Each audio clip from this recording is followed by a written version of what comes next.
R versus DC 5 ಎಸೆತಗಳಿಗೆ ಮುಗಿದ ಜಯಸೂರ್ಯ ಆಟ.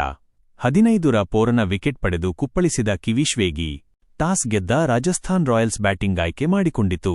Capitals ಪರ ಮೊದಲ ಓವರ್ ಬೌಲ್ ಮಾಡಲು ಮಿಚೆಲ್ ಸ್ಟಾರ್ಕ್ ತಮ್ಮ ಮೊದಲ ಪಂದ್ಯದಲ್ಲೇ ತಾವೆಷ್ಟು ಅಪಾಯಕಾರಿ ಎಂದು ಸಾಬೀತು ಮಾಡಿದರು.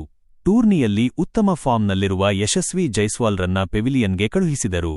ಸ್ಟಾರ್ಕ್ ಅವರ ಮೊದಲ ಎಸೆತವನ್ನು ಸಿಕ್ಸರ್ಗೆ ಕಳುಹಿಸಿದ ಜೈಸ್ವಾಲ್ ನಂತರ ಆ ಓವರ್ನ 3ನೇ ಎಸೆತದಲ್ಲಿ ಸ್ಟಾರ್ಕ್ಗೆ ಕ್ಯಾಚ್ ನೀಡಿ ಔಟಾದರು. ಈ ಮೂಲಕ 3 ಎಸೆತಗಳಿಗೆ ತಮ್ಮ ಇನ್ನಿಂಗ್ಸ್ ಅಂತ್ಯಗೊಳಿಸಿದರು. ಡೆಲ್ಲಿಗೆ ಆರಂಭಿಕ ಆಘಾತ. ಈ ವಿಕೆಟ್ ನಂತರ ಧ್ರುವ್ ಜುರೆಲ್ ಮೈದಾನಕ್ಕೆ ಬಂದರು. ಸ್ಟಾರ್ಕ್ ಅವರ ಉಳಿದ ಓವರ್ ಅನ್ನು ಜುರೆಲ್ ಆಡಿದರು.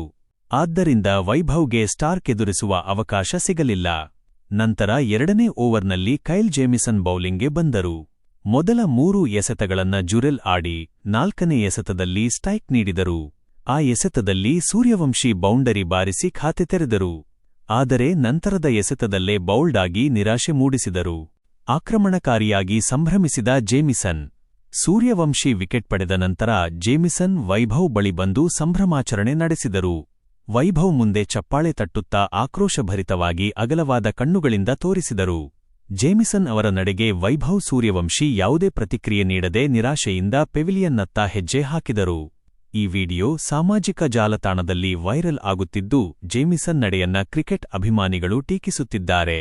ನಿಮ್ಮ ಅರ್ಧದಷ್ಟು ವಯಸ್ಸಿನ ಹುಡುಗನ ವಿಕೆಟ್ ಪಡೆದು ಈ ರೀತಿ ವರ್ತಿಸುತ್ತಿದ್ದೀರಾ ಎಂದು ಕಿಡಿಕಾರಿದ್ದಾರೆ. 5 ಎಸೆತಗಳಲ್ಲಿ ಜೈಸ್ವಾಲ್ ಸೂರ್ಯವಂಶಿ ಔಟ್. ಅದ್ಭುತ ಆರಂಭಿಕ ಆಟಗಾರರಾದ ವೈಭವ್ ಮತ್ತು ಜೈಸ್ವಾಲ್ ಇಬ್ಬರೂ ಇಂದು ಕೇವಲ 5 ಎಸೆತಗಳನ್ನಷ್ಟೇ ಎದುರಿಸಲು ಸಾಧ್ಯವಾಯಿತು.